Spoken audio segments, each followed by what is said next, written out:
Event The Art of Wedding Gallery, TAUG, oleh 4 Points by Sheraton Makassar resmi dibuka. Pameran pernikahan ini berlangsung di Golden Lily BC 4 Points by Sheraton Makassar, Jalan Andi Jema. Acara pembukaan dihadiri Wakil Wali Kota Makassar, Aliyah Mustika Ilham, bersama Kepala Dinas Pariwisata Kota Makassar Hendra Hakamudin, perwakilan Dinas Pemberdayaan Perempuan, serta para Ketua TP-PKK Kecamatan Sekota Makassar. Wedding Expo ini menjadi peluang menarik bagi calon pengantin yang sedang merencanakan hari bahagianya. Beragam penawaran spesial ditawarkan, termasuk cicilan 0% untuk pengguna kartu kredit Bank Mandiri dengan tenor 3 hingga 12 bulan. Selain itu, tersedia promo cashback hingga Rp12.500.000 bagi pengunjung yang melakukan transaksi selama pameran.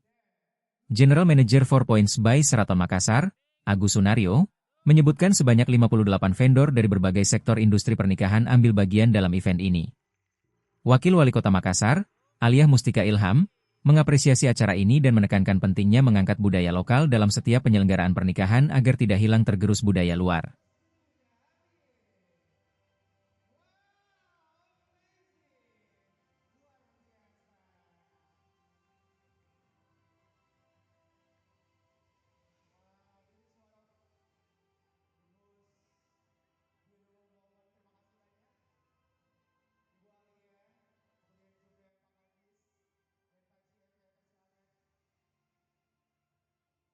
Download Tribun X sekarang, menghadirkan lokal menjadi Indonesia.